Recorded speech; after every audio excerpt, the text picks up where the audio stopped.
Today I'm going to provide you with a brief overview of the Google Classroom. It's a free web-based platform that integrates your Google Apps for Education account with all your Google Apps like Google Docs, Sheets, and Calendar. Google Classroom makes it easy to create classes, distribute assignments, communicate, and stay organized without paper and pen. It makes it easy to provide real-time feedback and to mark grades right in the application.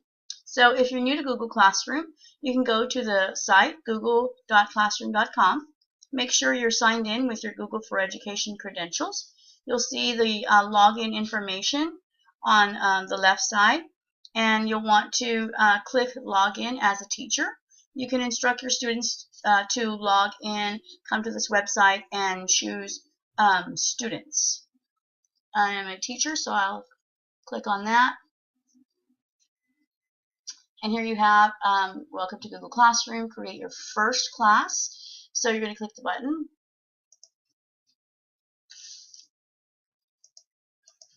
And you have two choices between join class and create a class. So click create a class. I'll just do it a sample class, or English 1. And you do not need to include a section. Just go ahead and click create. And so here you have the interface for Google Classroom. You can start the tour or kind of look through at the areas available for you. Alrighty, so on the left-hand side you have a little box here where students, when they log in, they'd be able to see their assignments if they have any assignments that are due soon. You have the show deleted items. This is for teachers to be able to view that. The class code is also always available on the left-hand side for students to join the class. You have the stream section, the students, and about section. The streaming section will include a list of the assignments, and this is where students would go to click and see assignments or announcements and to go ahead and get started there.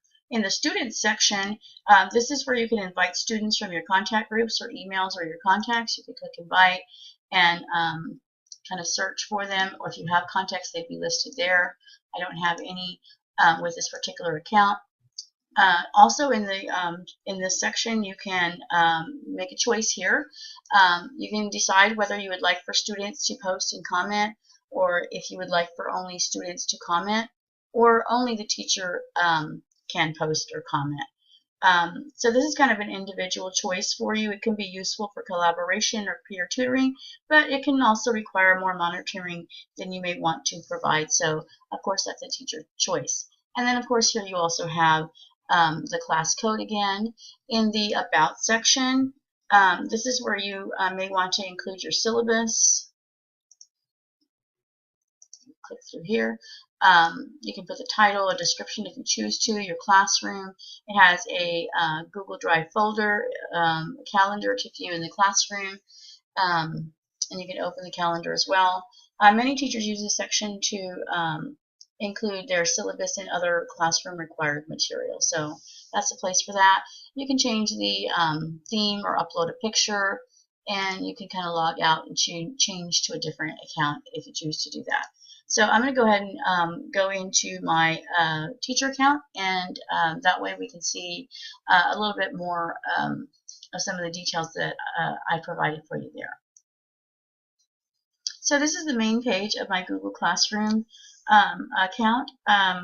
You can see that on the left I have a button with my classes and calendar and a list of classes that I teach. I also have classes that I am a student in, so those are listed as well. I'm going to click on one of the classes to show you that what it looks like. Again, this is the stream. The stream is populated with assignments from my class. There's a list of students and the About section and so forth. So I wanted to show you that if you click the plus button, you'll see that there's options there for you. You can reuse an assignment. So if I wanted to click on one of my classes, I could do that, and it'll have like a list of all of the previous assignments that I've had for that class, and I can just choose one and select it to reuse it rather than looking for it in my Google Drive or other places. Another choice that you have is to create a question or create an assignment. These are similar. Create a question. You're going to ask it. You can have a short answer question or multiple choice. Students can reply to each other or not. Students can edit answers or not. You have the choice to upload YouTube and a link. I'm going to show you that in the next section as well. They do have similar properties. With the create assignment, you would give the assignment a name. You could choose the due date. And then, like I mentioned, you have a place to attach a file. And the attachment and the Google Drive are similar in that when you open it up, you can select a file from your computer, recent files, files in your drive, or files that you have starred. You can also choose to use a YouTube video. If you know the URL, you can enter the URL. If you want to search for a video, you can do that as well. Another important thing about videos is that I know some schools don't have YouTube access, but if you're able to save a video in your drive or on your computer, you can also upload that video from your drive or computer as well. So I'm going to go ahead and choose an assignment so that I can show you what happens when you choose an assignment. You have a few options here. You can choose for students to view the file only, for students to edit the file, in which case they would not have a copy, and you would like for students to have a copy. So the other option is to make a copy for each student, and this is a good option because what that will do is it will make a student for a student file in the student's Google Drive as well as in your Google Drive, and so you can see the progress of them working on that assignment. Now I've assigned something, many things. I'm going to go ahead and click on this poetry assignment. And you can see when you open up an assignment that you have worked with that you'll see how many of your students have submitted the work and how many have not. And so you can also assign how many points the assignment is worth. You can add those grades into the gradebook. Over here on the right hand side in the settings section, you can have the grades copied to Google Sheets or download them as the CSV file. Like I said, you can see when students are working on assignments or if they haven't submitted them. Many of these say done. I'm going to click on one of the assignments so we can see the student's assignment, and it'll open up, and it is a copy of the assignment that I created, but it's also a place where the student has marked his or her own information. And so again, you can make comments or suggestions or share and so forth. So I made a couple of comments for the student on a couple of their sheets so they could see some areas where I wanted them to do a little bit of work on their assignment. So